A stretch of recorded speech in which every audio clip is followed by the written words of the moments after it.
This show is proudly supported by Habitats at Home, Australia's leading PVC reptile enclosure specialist.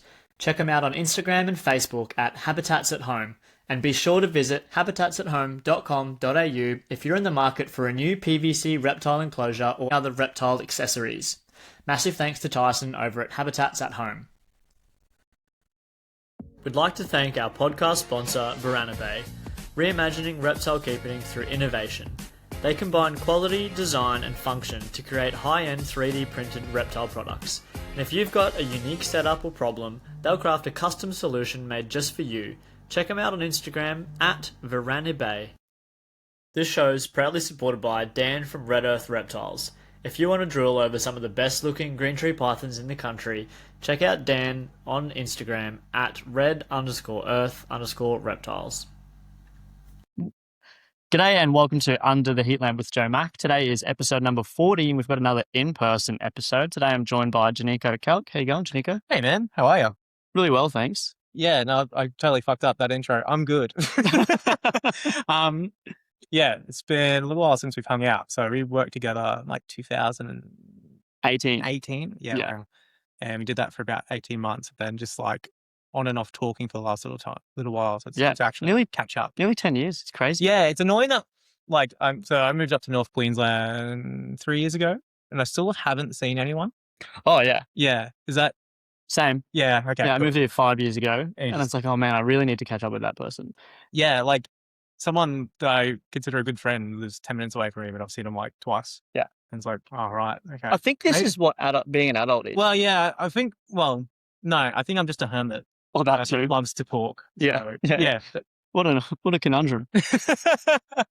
Yeah, I mean, I do a lot of field work. So if anyone doesn't know, I'm like a field ecologist a lot of the time. So I spend a lot of time in the paddock talking with people that aren't necessarily my friends, but yeah, you just spend like 12 hours chatting. Yeah. Into stuff. The social battery winds down whether it's your friend or not. Yeah. And then by the time I get back, I'm like, there's a reason I live in the rainforest. Like, yeah, and not Brisbane or Sydney or Melbourne. I do want to talk about your house actually. But before I do say any of that, I will say that I followed you on Instagram for probably a few years before we actually met. Oh, sick. And I don't even know if I knew that you were on that site. I just got the job with you and I rocked up and I was like, oh shit. Oh, that's that guy. Yeah. And I was like, because your Instagram handle is just Jannico Kelk. And I was like, I don't know what his name is. Is it Jannico Kelk? Yanni? Yeah, no.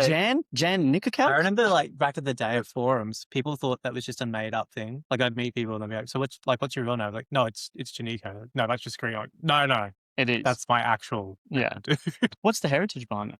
Oh, it's Filipino. So I don't know if you've ever hung out with Filos or anything about like Filipino culture, but they just make up names. Like names is kind of like fun for them. Just freestyle it. Yeah, more or less. Cool. Like my sister's name's K-San, so it's KEI-SAN. Yeah, okay. And KEI is my grandfather's initials backwards, so Ian Edward Kelk. And Sandra is the first part of my mum's name. That's awesome. But Jannico is just total freestyle. Yeah. I kind of like it, man. It's what have we got? Thomas, Matthew, John, Joe. Yeah, literally. Just so standard, so Western. Joe's not even a full name. It's like Joseph. Could be Joe, John, Joseph, Johnny, Joel. Yeah. Josh. I get it all. Yeah. I mean, do you prefer people calling you the wrong name or a nickname? Because like I often get nickname, surely. Yeah. I often get my name just fucked up. Like Yanni, Jannico, Hanako. Although, in saying that, it probably is Hanako. Because like, so this is like a weird Australianism, right? So it's a name from the Philippines, probably. And like Tagalog, which is Filipino, there's a lot of Spanish in there. So there's a lot of soft J's. And when I went to Ecuador, they speak Spanish, right? Of course. Everyone's calling me Hanako. And I was like, no, it's Jannico. I'm like, well, okay, man. It's probably not actually, just so you know. Yeah. And ever since then, I'm like, have I been saying my name wrong for like 34 years? But I mean, if you say it wrong for long enough, it is. You don't know any different, but now you do. So that's it's kind of like, it's but yeah, anyway, what would you like to chat about apart from my name? Well, the first question I'd like to ask on these is just if you could give us a rundown on your history with reptiles. Oh, okay, cool. So I grew up in like suburban Australia near Brisbane, and we kind of had like a bit of bush behind our house. So since day dot, just was always kind of into finding, catching reptiles. Like some of my earliest memories with reptiles. Um, and just on and off kept them for a few years when I was a kid. So like just have a blue tongue lizard or a snake in a shoebox. Just Of course. yeah, Yeah. the normal shit, right? Yeah. And then grew up a bit, got really into sport, and then like during that time, I kind of just didn't care about animals or wildlife in general. Graduated high school, sort of found out about forums, which ages me. Um, Yeah, and bang, immediately you're yeah, like if you know what early, mid APS is, 90s. yeah, if you know what APS is, Yeah. like, yeah. Yeah. So that forum had a like big part of like getting back into keeping reptiles. And I did that for quite a while. And I was really into my piranhids. Um, and then I sort of realized I just preferred looking for reptiles in the wild. And pretty much since like 20 to about 29, I was just like herping the entire time. Yeah, sick. And that was pretty sick. I don't know if you remember COVID. I do remember that Yeah, thing. that was a Yeah. little global in Yeah, little just a little speed span. bump. Yeah. Yeah. But that sort of put a stop in like all the herping we were doing. And got a job as an ecologist, and I've sort of been doing that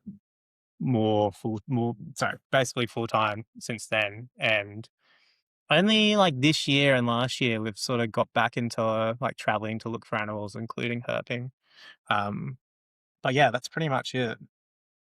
And you obviously do a fair bit of photography, and you have done for quite some time. Yeah. What came first? Was it finding the reptiles and then the photography, or were you into It kind photography of sort before of that? happens. So, like I mentioned, I started herping in my early 20s, right? Like seriously herping, as seriously as you can make it. Just fucking around with your mates in the bush, Yeah, just looking going for for a drive in the bush. Yeah. And living like animals for a bit. Uh, it sort of happened at the same time. I remember stealing my sister's like point and shoot camera and like going out and be just very excited looking for reptiles and taking very bad photos. Hmm. But again, like one of the influences there was APS again, Aussie Pipers and Snakes. That forum has a lot to do with my identity, apparently. This. Yeah, this conundrum. Yeah. This fucking mess. Yeah, so there was a couple of posters on there. I think Matt's been on here before. So Matt Somerville, Dan Ledge, who was a good mate of Matt's at one stage. I don't know if they're still friends. Don't know why I'm talking in that way. Anywho, but they would often post these massive threads of like their herping trips around Australia. I Yeah. remember seeing that and like, That's cool. yeah, that's sick.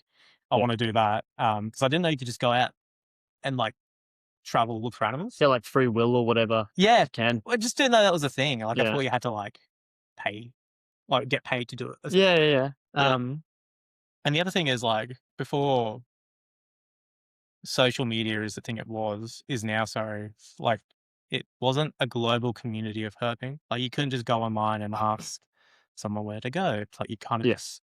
yeah, like whereas now, like if you want to go to Borneo and find cool stuff, it's actually quite easy. You could probably go on Instagram and type in Borneo herp guide. Yeah, it's Yeah. annoyingly easy. I mean, there's good things and bad things to it, but anyway, it just didn't exist at one stage. Yeah. And then started talking to like old school herpers, like, man, there wasn't even books when we started.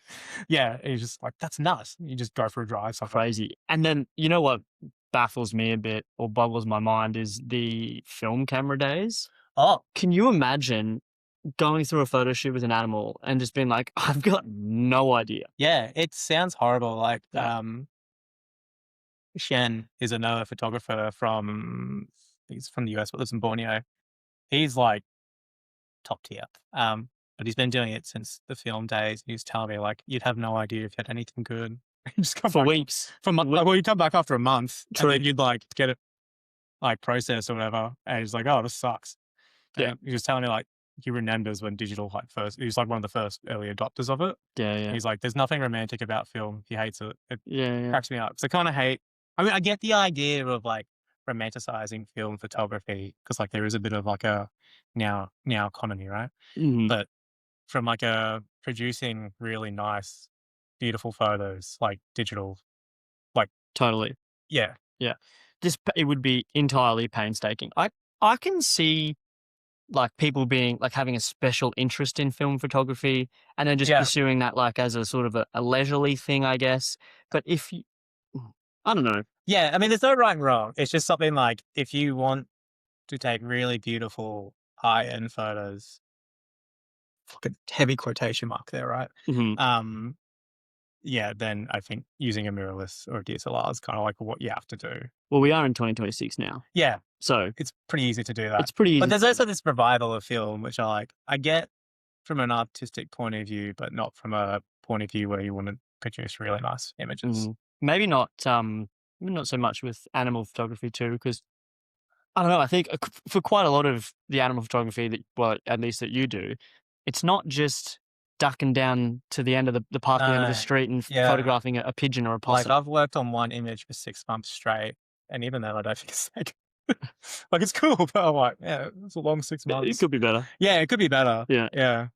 What image is that? It was one of my spotted quail photos. It's just like the first image of a spotted tail quail that I got. And I remember just like going through the process of working out how to photograph them where they are. And it just took a long time. And it's funny now because like, again, if you go on Insta, there's a lot of people taking photos of spotted tail quails, but there really wasn't that much even like 5 or 6 years ago. Yeah. So it just, like I think social media just speed things along, like whether that's good or bad. It's yes, whether it's good or bad. I think you can look at it certainly either way.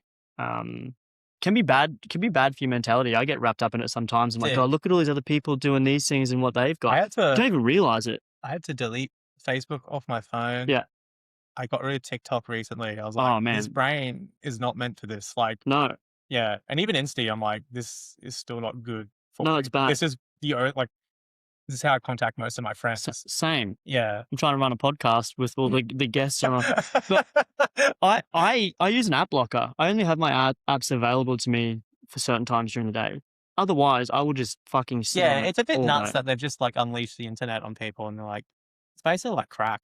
And you're like, here you go. No self-restraint. Yeah. No warnings. Just go for it. I, again, for better or for worse, have actually looked into like the effects of social media and dopamine addictions on your brain. Yeah, it's not good. No.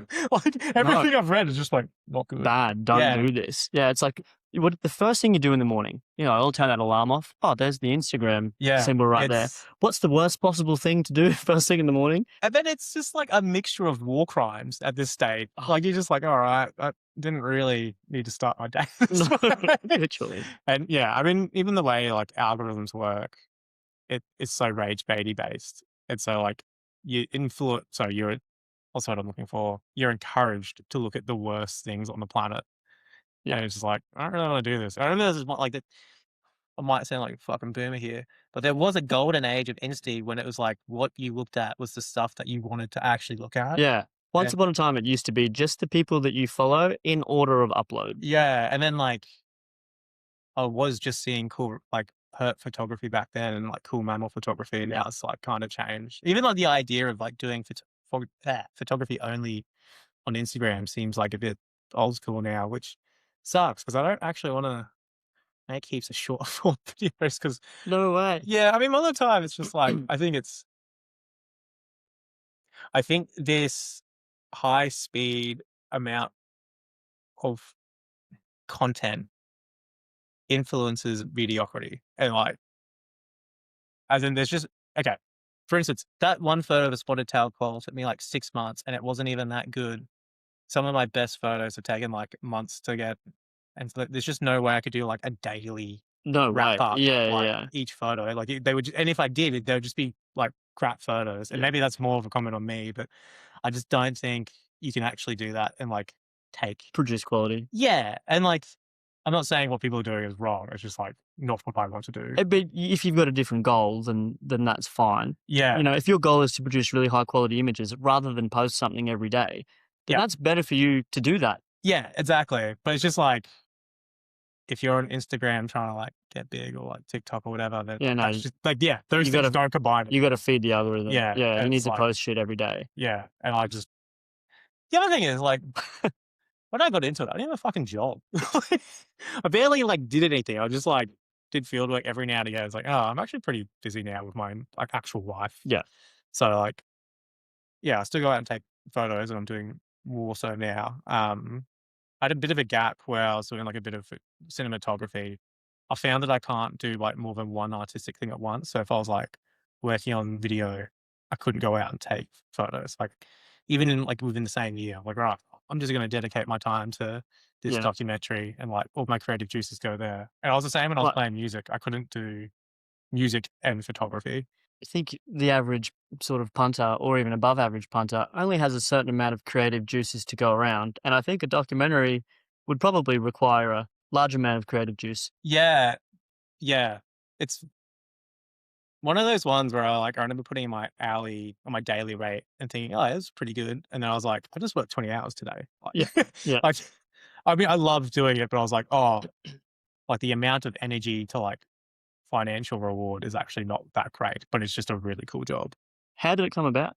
What was it too? Yeah, so there's been a few projects I've worked on. So I did one for Netflix where I was the foreign consultant or the handler or whatever.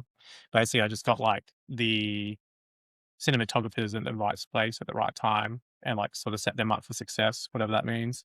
And then I did another one for National Geographic, where I was one of the DOPs or directors. I was with cinematographer. Had a camera in my hands. Cool. And then I did another one for, I think it's shown on Apple TV or Amazon, one of them, one of the A's. And that was for Blue Ant Entertainment, sorry. Okay. And yeah, so there's been like 3 main documentaries, and then there's a smaller one that I'm working on right now that should be released probably next year. But that's more like some mates and I working together, and just having a pretty good time. But yeah, the way it started was, as we were talking before, I'm like pretty serious about photography. I won a category in Australian Nature Photographer of the Year, and from that, like a producer from National Geographic just saw it online, like, oh, let's contact this dude. Yeah. And they sent me a message on Instagram like, hey, would you be interested in working on a Nat Geo doco? And I was like, yeah. Yeah, probably. I guess. Yeah. What's it about first? Yeah, well, no, it's just I've had other opportunities where people are like, do you want to work on this documentary? I kind of like, for lack of a better, I just fucked it. Yeah. Where I like didn't grab it by the horn. So I was like, this one I'm doing it. Like I don't care if I have to lie, which I did. Nice. Because they're like, can you do this? And at that stage, I hadn't really done much video. And I was like, yeah, I've been doing video for years, like all the time. Complete lie. Fabricated that out of nowhere. And then I remember having that conversation with like, they're called researchers, like a production company will have like a team of researchers, and then they'll reach out to people to help develop sequences. Right. So anyway, this guy reached out to me, and after we got off the phone, I immediately called my mate Nico. I was like, dude, like, please help. Yeah, please help. I was like, the way I've shopped this to this guy is that like me and you work as a team, and like Nico's been doing video for like the last decade, so like he knows his shit. Yeah. I was like, the way I've shot this is like me and you work as a team. Like the only way you're going to be on this doco is if I'm on this doco. So let's do this. And he was like, 100%, let's do it. Sick. So like we've been mates for like years before that. So I wasn't like blackmailing. It wasn't entirely spying on him. It was like a little bit of blackmail, but like friendly blackmail. Nice. Yeah. Yeah, the good blackmail. There's a difference. Yeah. Yeah. So anyway, then we did like, I think it was 4 sequences for that documentary, and it went really well. It was really cool because one of the things we learned is it wasn't a blue chip doco. So a blue chip doco is like Planet Earth or Blue Planet, like Big Dog. Yeah, big dog. Yeah, That's the best way to put it. Yeah. But often it like focuses on behavior as the narrative. Okay. So like you might be seeing this crazy event one time, whereas like what we were doing was more narrative based, and that's a lot easier to develop because it's like, right, if there's like a key behavior that happens every day, so maybe it's just like a kingfisher, like getting fish from behind a platypus, like that happens all the time. Yeah, but it's not like this one migration that happens. It's not a total phenomena. Yeah, exactly. And it's just quite a nice, like being part of the crew and actually developing these sequences together. And like my background is I'm a professional ecologist. Yeah. And I do like quite a bit of photography. So I kind of knew what was like A, feasible, B, like cost effective, and like C, that me and Nico could nail it. Yeah. It wasn't might look nice in the end. Yeah, like it's like, oh yeah, we can actually do this. This isn't just like made up. So when you say a sequence, do you just mean like if you're watching a documentary, it's like 1 5-minute story. Right. So like, Okay. yeah. So it might just be like a bit of behavior. It might be a narrative of like what this animal's doing. So like a real simple one is like baby wombat, Joey wombat, little wombat. Wombat Joey. Yeah, wombat Joey. Thank you. Yeah. Leaves the burrow for the first time. Right. And it's like experiencing the world. And it's like a very nice small narrative. Yeah. And it's like quite easy to film. You just like watch a wombat come out. Yeah, it doesn't necessarily have to be the first time No, that and that guy it's comes out. often but not. Of course. Yeah. I think the first thing to learn about documentaries is that they are not often filmed the way that they No. narrate. Yeah, it's pretty funny when people find out. It's like it's all lies. Like it's always been a bit of like It's- you just worked this out, dog. It's fabricated. They made you feel that way. Yeah, and it's like all movies are. Totally. What Yeah. makes nature ones different? Yeah, so I mean, like even recording music is the same. Like it's not like most musicians don't get it all in one take. It's usually like them doing the same thing over and over and over again until they throw a chair. Yeah. Like it's They have the track recorded and they go, "This is great. Holy fuck, we're gonna have to do this live one day." yeah. But it's easier live because you like the imperfections are there. That's part of the experience. True. Yeah, but like another type of sequence is like something a bit more in depth where we did like a death adder feeding sequence. So that was all done in captivity of like my mate's death adder, and but like we made a massive set for it. By massive, I mean it like took up the lounge room. It wasn't like massive, but it was pretty cool. Significant. Yeah. Yeah, it was pretty sick. So you just go on and get in leaf litter and sand and dirt and yeah, more or less, just like made a little enclosure basically to the death adder feeding, and that was fun. Like a big part of it was like getting the call to luring. yeah. Because that's quite unique, and you can make that sound quite ominous. Of course you can. Yeah. I mean, death adders just have a face that They look sick. they allow Yeah. for that sort of shot. Oh, sorry, there's a sunbird. Oh, right. I'm like, please thought- nest I nest thought on there my was patio. a human coming in. No. There's no sunbirds nesting on my patio yet, but I would like. I would welcome that. This is like the thing. So we moved here 3 years ago, and every year there's a sunbird nesting underneath our house, and every year a brown tree snake just fucking destroys them. And it's like, It's rough. stop.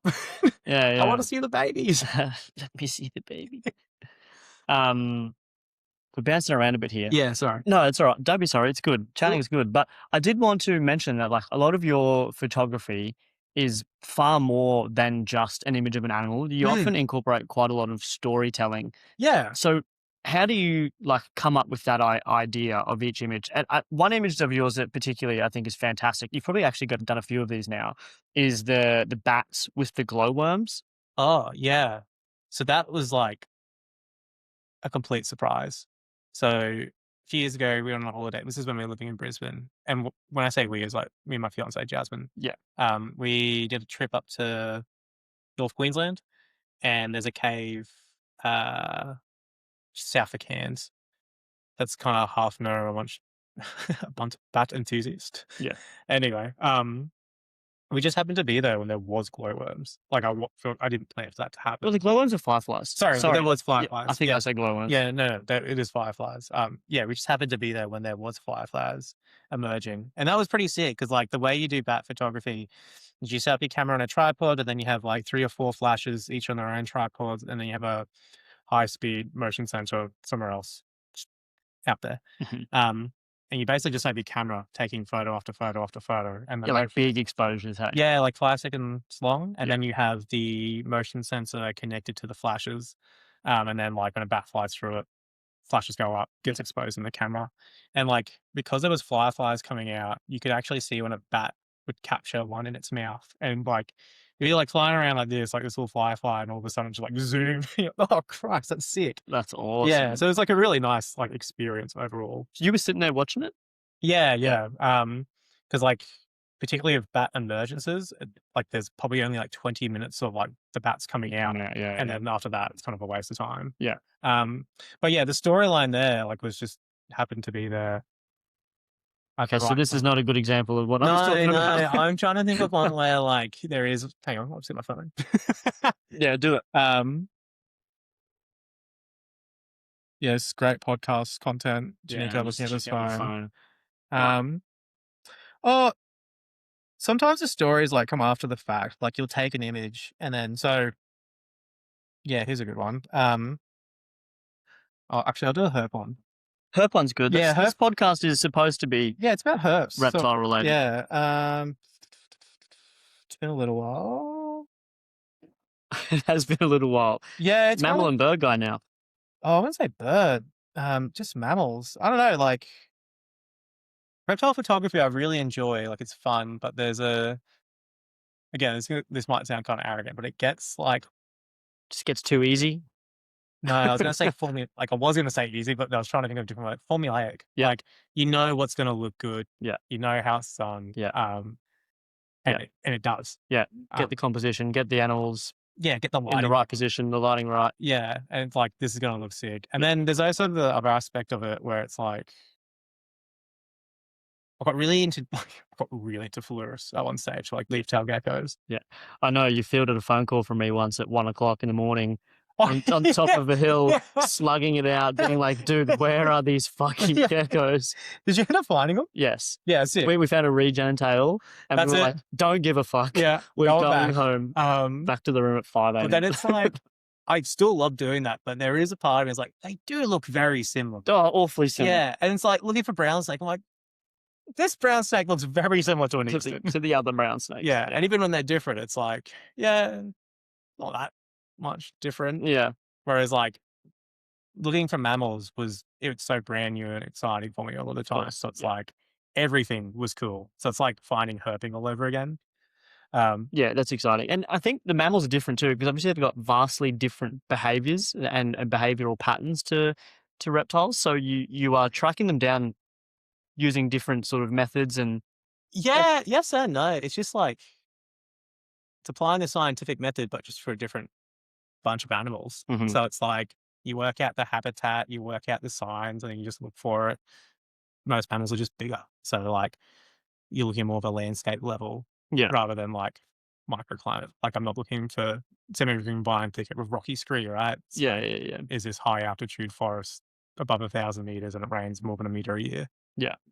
Interesting. Yeah. So it's like the same thing, but just same different scale. Yeah. Okay. Yeah. I guess like, so one photo we talk about was I've got this cool photo of desert spadefoots feeding at night.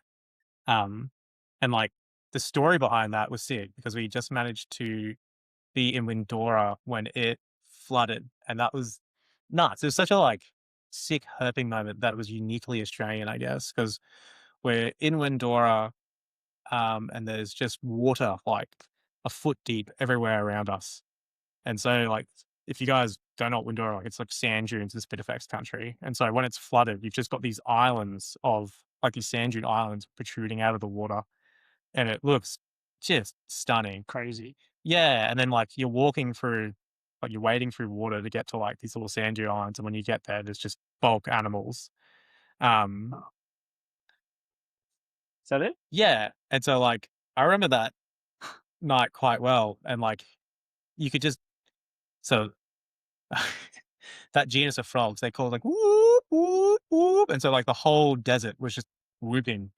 Yeah, it was sick. And so when we found one, head torch in it, trying to get some nice photos. And because we had the head torch in, bugs just came in and you just got this really nice like bit of behavior. Like the animals started eating in front of us. And that was sick. Like that's cool memory. And then like that whole night was just dope. We went for a road cruise and we saw this giant snake on the road. Like, is that a python? It's fucking huge mulga. Yeah, nice. He was like, yes, that thing is thick. That's it. Like, Herping's sick too, because like that experience out in Windora, no one's going to Windora when it's flooding. Yeah. So you get to see places, in different times when people wouldn't normally get to see it. Yeah, like you're going to places when like no one wants to go to Iron Range during the wet. It's it's pretty miserable. Oh, and a few birders. Because it is miserable. Like it's gross. Yeah, it's raining and it's 30 degrees. Yeah. Like minimum. Like it's awful, but it's just bulk animals and it's like these cool, crazy wildlife experiences. And that's like, as much as I like conservation and like caring for the environment, a large part of it is just like driven by having like cool experiences in the outdoors. Totally. Like that's a big part of it. Like having like these sick adventures, whether it's like I'm getting paid to do it or like I'm doing it as a volunteer or doing it just for shits and gigs. Yeah, that's cool. And you've done some different volunteering things over the years, eh? Yeah. So I did a fair bit of arid recovery, which is like this fence reserve down in South Australia, and that's where I did a lot of camera trapping. It was mostly like threatened mammals. And then I did a fair bit for the South Endeavour Trust, which are based, they're all around Australia, but they've got heaps of reserves out this way, particularly in Southern Cape York and the Atherton Tablelands. And those trips are awesome because they'll normally just chuck in a helicopter. Chopper rides. Yeah. Yeah, and it's like, I'm going for the chopper ride. Yeah, like, yeah. through this like awesome landscape. And then we're doing like ghost bat trapping, which was really sick. And then we did this expedition a few years ago where it was like one of the most northerly peaks of the Windsor Tablelands, but it's like on the boundary of the wet tropics and Southern Cape York. Yeah. So you just get like this mixture of different species. And that's an area that's not well No, surveyed. that particular mountaintop has never been looked at by like biologists, ecologists. Yeah. Like there's people have gone up there in the past, but like, yeah, no one with a trained eye has had a look. And that was sick because we found heaps of those. What about the Varanus phosphorus now? Phosphorus, yeah. Yeah, that, like those suckers were everywhere. Everywhere. Yeah. Yeah, so that was really nice. And then there was these weird what were they? There was these weird Glyphomorpheus that didn't key out to anything. Yeah, okay. But then like we spoke to other like proctologists and like, oh yeah, that's pretty normal for that. And, like, cool. Yeah, cool. Okay. So yeah, they're just like glyphy. You know, yeah. Nice. So end of conversation. Yeah, that was pretty. Just Yeah, it was up like there. they didn't. It was like not important enough to care about. Not relevant. But I'm sure they'll. The thing is, like, could be just like this weird integrated thing because, like I said, it's that weird zone. Yeah. Or we just miscounted the scales. Like, could easily. Yeah, I happen. couldn't imagine counting scales in a Glyphomorphus is much fun. Oh no, like, that's what we're there for. Like, Okay. yeah, like finding animals and keying out. It's pretty sick. Like, Yeah. Gets the brain going. Yeah, true. And then what else did we find? That was sick. You got a scaly foot up there that was interesting. Those what are they called? It's not steel Scotti, is it? Nah, Pygopus. Robert's eye. Robert's eye. I've seen like 3 of them now. Oh, yeah. That was the only time I had the camera. I was like, yes, finally. Yeah. It was the very first animal we saw on that trip. We like landed on the helicopter. We landed on top of this mountain out of the helicopter, walked down the hill, got into a valley, and then before we went up the next mountain, my mate Donald just like, oh, look at this. And it was like, this is sick, dude. It was probably like the 14th record. Like there's few records of this. And like, I don't think you could really target them. No. Yeah, it's just, because I've seen one at Davies Creek.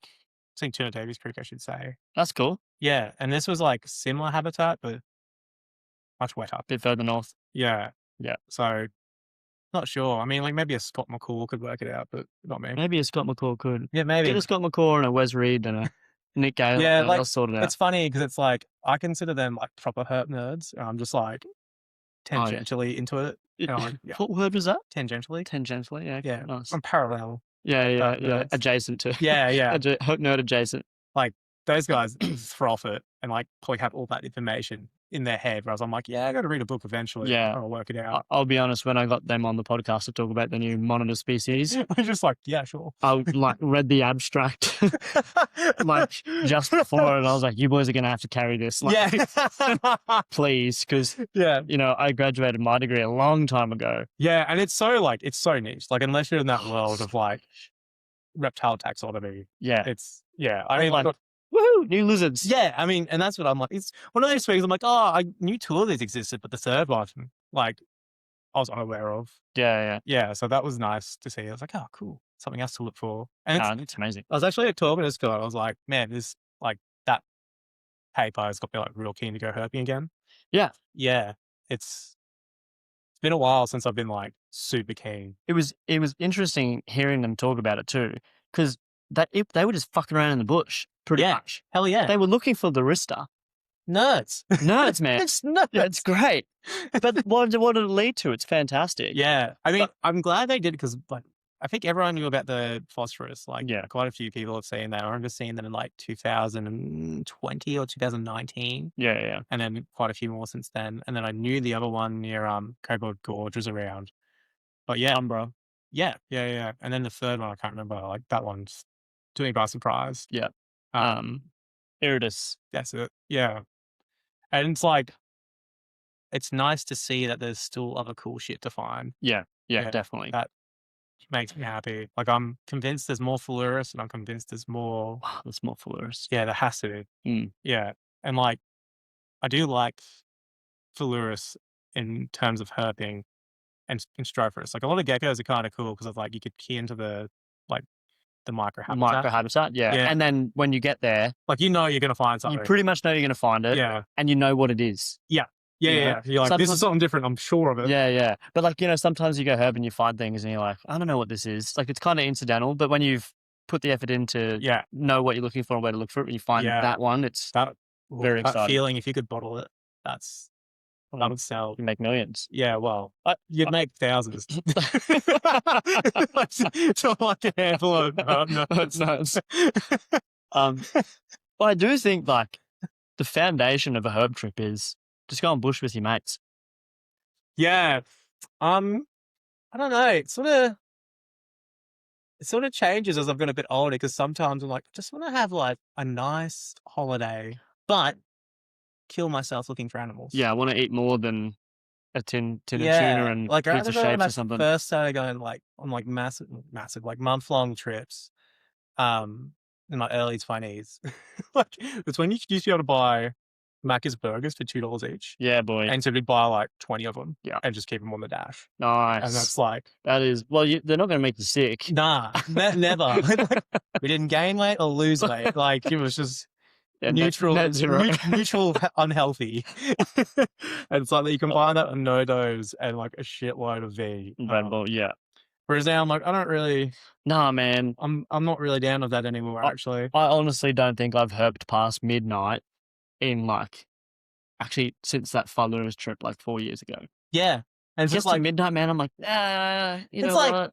like I will if it's worth it. Like when we were in Ecuador, that was nuts. Okay, different story. Admittedly, that was like quite a few years ago now. Again, I don't know if you remember COVID. Pre-COVID. Yeah, pre-COVID. Gotcha. But it was around then, and like you had no choice. Like it was just going off, and because I sort of mentioned before, I kind of got a bit bored with herping and herp photography in Australia. But Mm. when I was over in specifically Ecuador, like everything was new. It was like, oh man, this is like new entire genuses, new families that Yeah. I've never seen before. Yeah. There's some wacky stuff Dude, in it. and like like just abundance Yeah. was fucked. Like Yeah.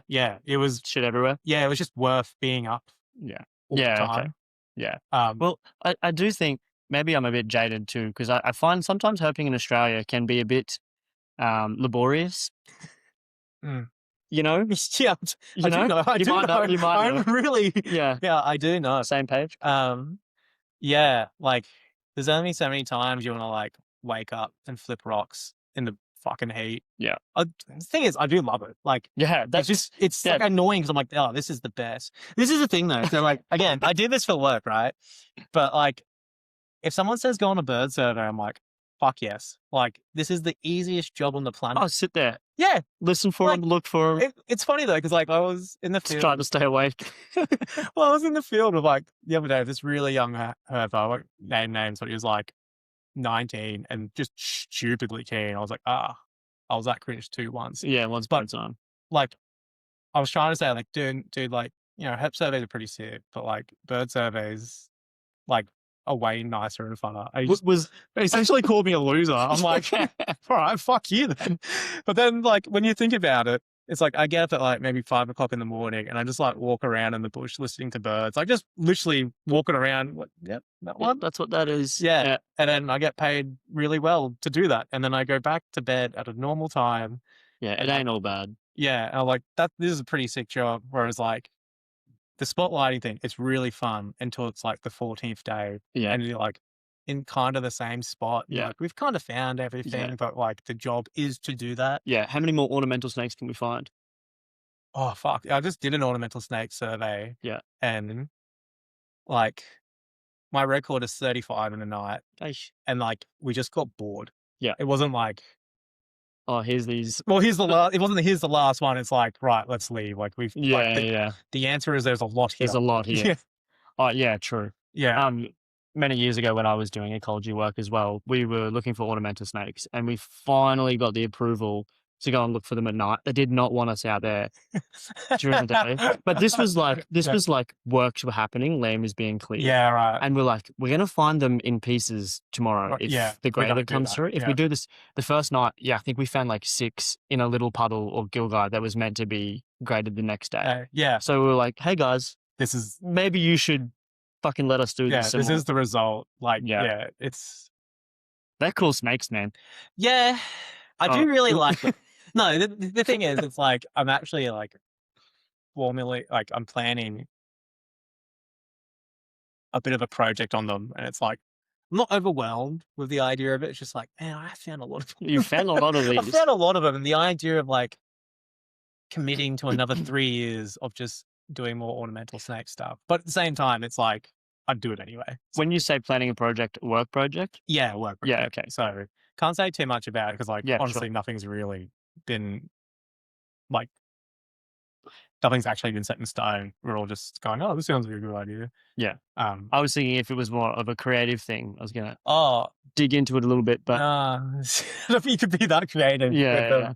No, that's why I was like, I mean, it'd be cool to get them like half in, half out of like water in a gilgai. Chewing on a frog or something. Yeah, well, like this site I've been working out is nuts because like I've never seen like gilgai. So just if you don't know what a gilgai is. Yes, I was going to say we should explain what a Yeah, so there's I'm trying to work out how far back I want to go. So there's these things called black soil plains, and inside it there's all these like micro depressions. And black soil plains are just clay. So when it floods, it just turns into a giant floodplain, and the micro depressions fill up with water. And when they're not full of water, there's like cracking clay everywhere, and that's where these snakes live. So when it does fill in water, those snakes get flooded out, and they're often just like hanging around the sides of the gilgai. Those micro depressions are called gilgai, I should say. Or melon holes? Melon holes is like another term for it, but I think I've never said that in the report. So gilgais. Yeah. Like, sounds sick. Yeah.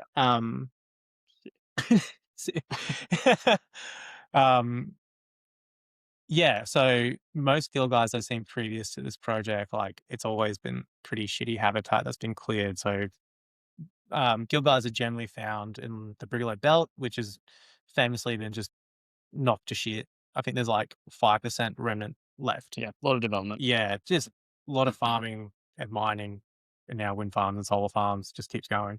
But yeah, it's generally rooted.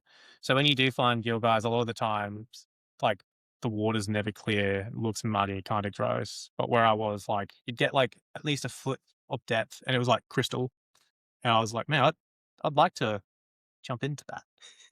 Yeah, because I've just never seen it, and then there was like that's crazy. a whole field of it, and when you see that, you sort of get an understanding of like what this place used to look like. Because I've worked closely with the TOs in that place as well, and they were showing me just like all the evidence of like human occupation, and just TOs, traditional owners, that is. Yeah. So TOs being traditional owners, and there's just there's evidence of humans everywhere throughout that region, and you can see it. Like, it's pretty cool because when you're in the woodlands versus the gilgai country, like the amount of human evidence just like goes up by a mile as soon as you get to the gilgai country. Because I guess everyone used to go out there and hunt. Yeah, because there's always the living fish and birds. Fish and birds, mammals. Oh, sorry, not fish. Crabs. Crabs. Yeah. Isn't it crazy in the bush? Yeah, fucking crabs everywhere, like, man. my site's 600 kilometers inland. There's just crabs everywhere. Yeah, it's dope. Like, I really do enjoy that site. So yeah, hopefully this ornamental snake project happens, and hopefully I get a bit of time to get photos. There's like also a stupidly high abundance of frog cannibalism there, which I've never seen that. Like, I've seen frog cannibalism, but I've just never seen that much where it's like, what type of frogs are Cyclorana, Apicutata, yeah, always just eating everything else. Everything. And like Nova Hollandaise, they just Cycloranas, they're just feral. Like, it's just I don't know if it's because we're like near the end of the wet season and food's running out, but they're just like, anything that comes past me I'm going to eat irrespective of what it is. Yeah, they had a good season and abundance is just high. Yeah, I mean, whatever it is, there's like a lot of frogs eating frogs, a lot of frog on frog action. That's cool, man. Yeah, it was sick. I was pretty annoyed I didn't bring a camera. Yeah, because I was like, this would look fucking awesome. Yeah. What other things have I got here, Jannico? We were both in New Zealand in the last 12 months. So I actually want to talk about this because New Zealand, a lot of like Australian herpers are kind of dicks. And start with that actually. I'll clip that. Yeah. No, but we do tend to hang shit on New Zealand quite a lot. And then Just Australians in general. just in general, yeah. No offense. But then like yeah.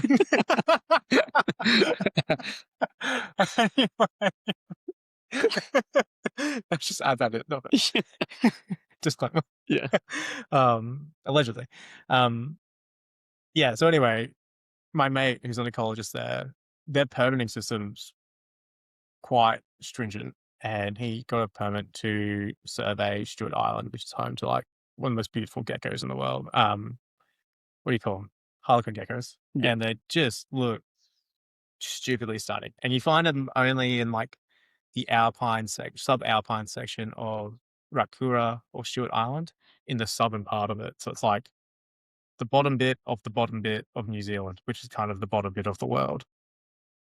And they look nuts. They're just stunning. But yeah, anyway, the reason it's kind of weird is on paper, like New Zealand sounds dope for a person who's into the outdoors. Like there's a real outdoor culture there, whether it's like kayaking, bike riding, mountaineering, hiking, hunting. I forgot if I said kayaking, but kayaking again. Yeah. Like there's a real culture for that. But if you're into animals, it just really doesn't hit. It's really frustrating. Yeah. But like the animals that are there are just like most of them are stunning. Awesome. Yeah. But they're just in really low abundance. And that was the thing that really threw me off, because I think those harlequin geckos, they take like 8 years to get to breeding age. Wow. And they probably live for, I think it was 20 years. Wow. This guy on the screen? Yeah, that little fella. Yeah, he's on the screen there now. Yeah, and then the other thing is they don't breed every year, even when they reach breeding age. Like I think it's every 2 or 3 years. And so like, because it's such a cold country in general, like everything just slows down. And that's why I want to bring it back to that permitting thing, because like most herpers in New Zealand are quite selective who they tell where things are. And like us seeing this gecko, like me and my mate Grace, like to be invited to that is quite special. Yeah. So yeah, it was very thankful for Mark to bring us out there, and like we did everything under permit. It was pretty sick. Yeah, very few people who work outside of the Department of Conservation, and like a few select herpetologists from New Zealand have seen them. It was that's unreal. Yeah, it was dope. But it's just such a.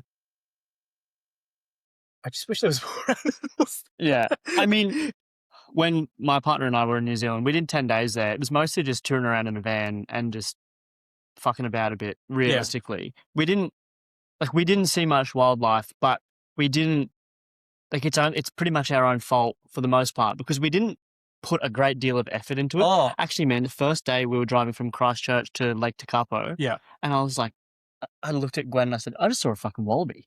And she's like, what? I was like, no, I just saw a wallaby on the side of the road. And she's like, No, you didn't. And then I saw a sign.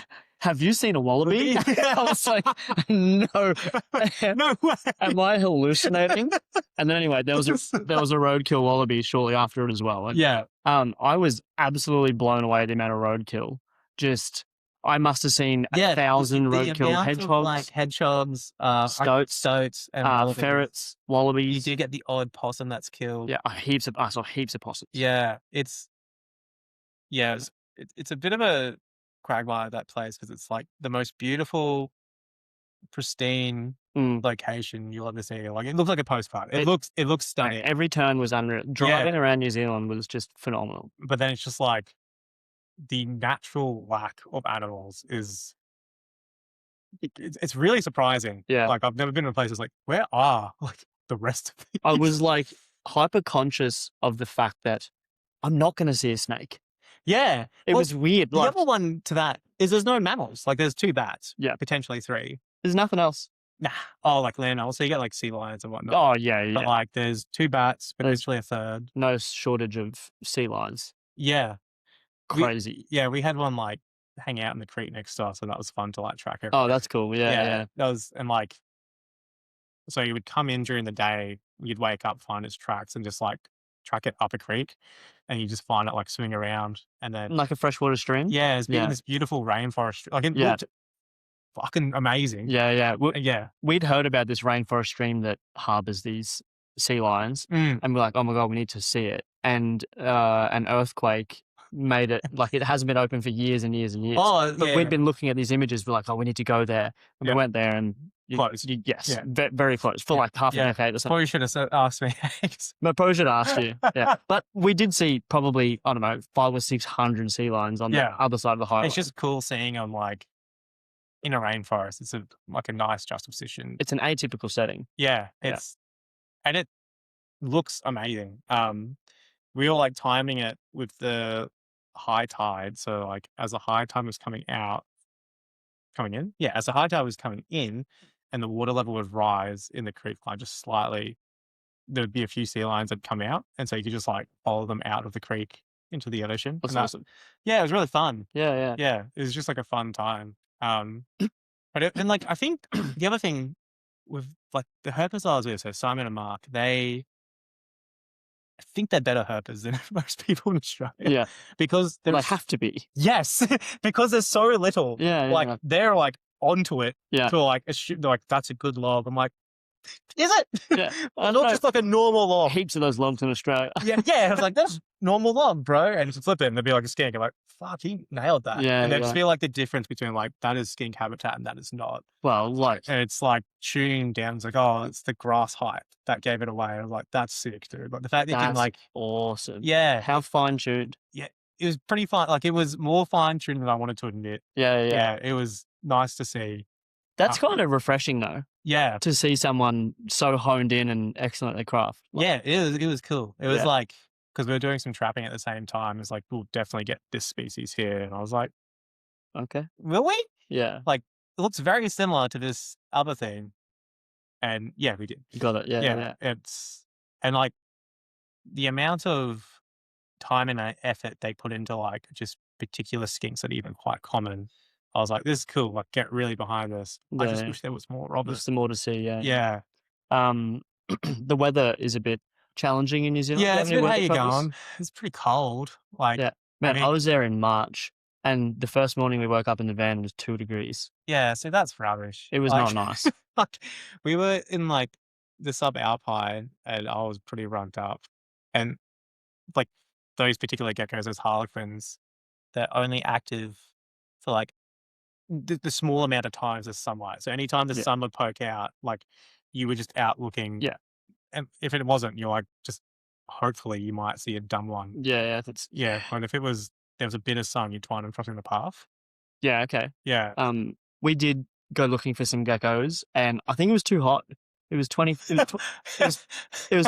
degrees. It was 23 degrees. That was pretty warm. Man. It was hot, man. I was sweating. I was like 23. If I was at home in 23 degrees, it'd be chilly out. So the other cool thing about NZ, which I'm like just discovering, is like everything that's there is actually pretty sick too. And there's a lot of like mountaintop endemics that people haven't really split out yet. Yeah. So like, I guess the next like expedition or trip is like to get to one of the mountains on the Fjordlands and just go have a look, because no one's really like herp wise. Yeah, and no one's really done it. Like there's a few of them, and every time they go, there's like, oh, this is a new species. Yeah, and that's like, cool. Yeah, so that's like one of the goals for the next few years. It's fairly accessible. No, you need a helicopter. Helicopter? Okay, it's not accessible. Yeah, opposite. Okay, never mind. But like see how I was saying there's a real outdoor culture there. Yeah, like, getting a helicopter to go on a holiday is like, I wouldn't say it's normal. But like if you're like fishing in high alpine areas or going for a kayak, like people do that. Yeah, fucking time. Semi-regular. Yeah, like it's not crazy to be like, oh, I'm gonna get a charter plane or a helicopter to like do this thing. It is silly to do it for a gecko at a place that rains 8 meters a year. Fucking hell, that's a lot of rain. Yeah, it's a lot. I thought 2 meters of rain here was like a bit. It's a bit much, but like 8 meters is just silly. That's absurd. I think 8 meters is around like the record for. It's one of the wettest places. Babinda and Tully. Oh yeah. Maybe they've had. Well, maybe it's not quite. I think they average like 4 or 5. Yeah, Babinda is about 4 or 5. Yeah, that's ridiculous. It's too much water. It's too much water. That's 2 pools on top of each other, like with no spillage, right? Like it's just in. Yeah, crazy. So you moved from Brizzy, I'm changing pace here a bit. Your move to North Queensland, you're on acreage up in the rainforest now. Yeah. So How's that been? pretty sick. Yeah. Dope is the answer. Yeah.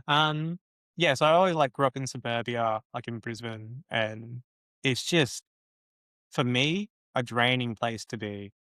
Even when I was like playing like music and touring in bands, I didn't particularly like being in suburbia or a city. And then I mentioned earlier, Jasmine and I did a trip to North Queensland, and we were out looking for a Jura Jalbina, Oh, yeah. So, which is only a few hours north of here. Yeah. And we're like, Cairns, I think is the place to be. Like, if you can have this like cool adventure, like a few hours away, and then be home. yeah, and be home and like and just have more adventures like Yeah. all the time. Yeah. Like I think that's where we want to live. And then so we've like the goal was always to move to North Queensland. We just have to get somewhere in our career where we could work from home a lot. And Yeah. like yeah, we were more valuable enough to have up here, I guess.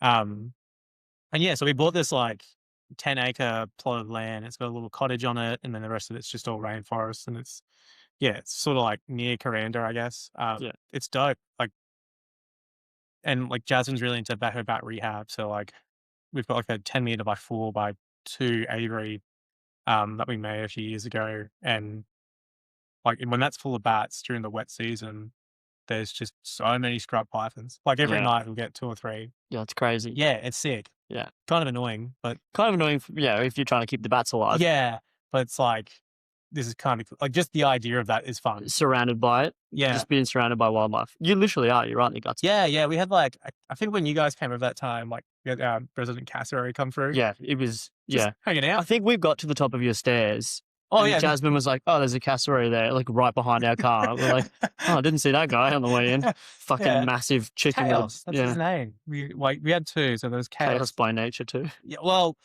he used to like, so Jasmine again, she'd like, she's doing fly fox rehab, and she left like a box of mangoes in the shed. Like, nothing wrong with that, but we just came back and there's a cassowary like just frothing all over the wall. Yeah, man. And it's like, yeah, so then I walked into the shed to like get out.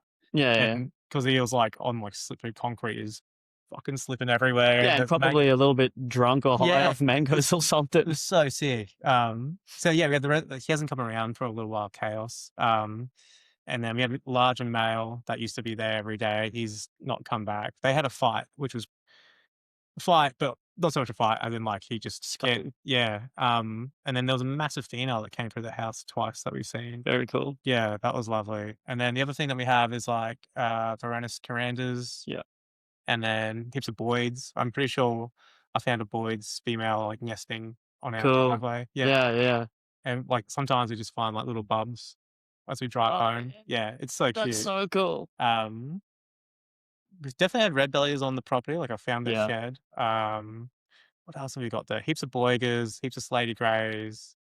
Oh, there were some major skinks living in the shed. Cool. Like underneath the house for a bit. Yeah.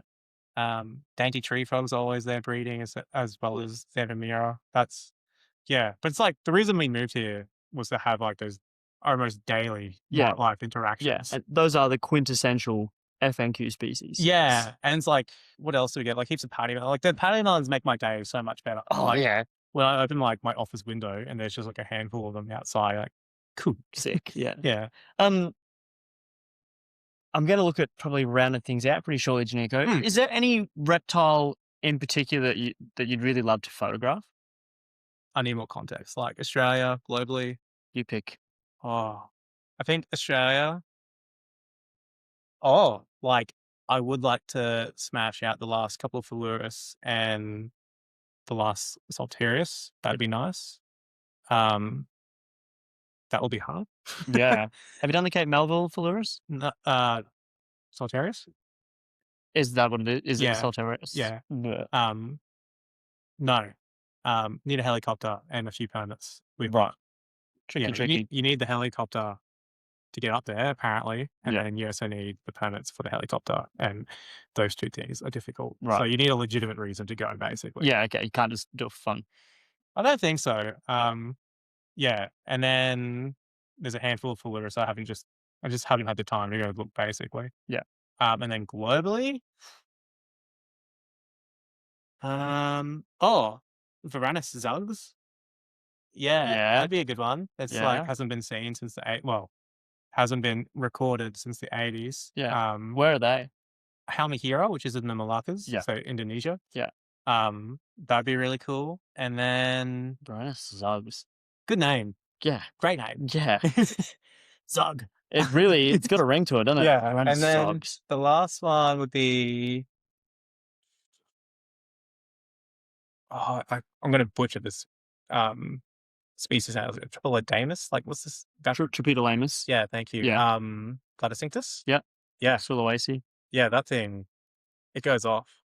It is likely that they are like a colour form / phase of Tropidolaemus subannulatus. Yeah, I don't know about that.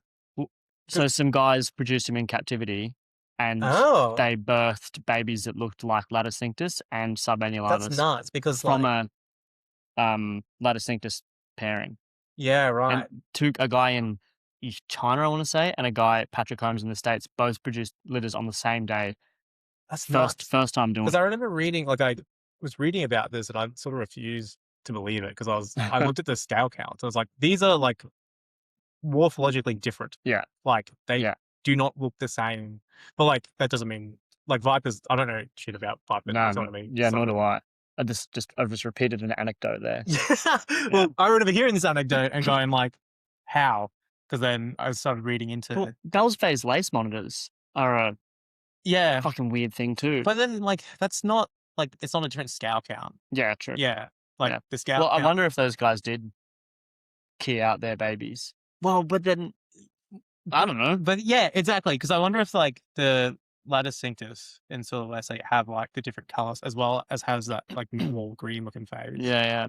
And then like, but they are different to the creatures in like born in the Philippines and whatnot. Mm. But in saying that, again, I think he's Dutch or German, one of them. One of them. One of those. What's his name? Anyway, it doesn't matter. But he did a comparison of all the vipers in Sulawesi and like, man, maybe I'm bullshitting here. Maybe I've like made up Freestyle. we should delete this. Yeah, we can. We have the power to. No, keep it in there.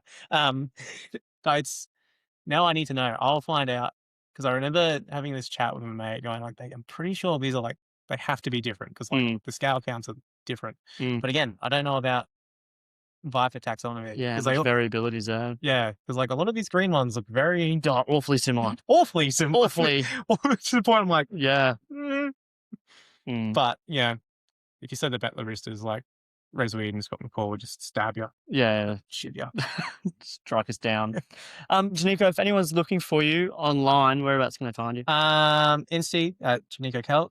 Yeah. And I probably don't contact me. Yeah, just go and look at the pictures. Yeah. Go and look at the pictures. I moved to the rainforest to get away from people. Yeah.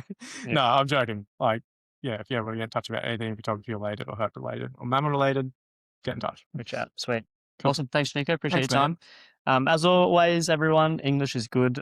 As always, everyone, thanks for listening. Feel free to reach out. joemac.uthl and cheers.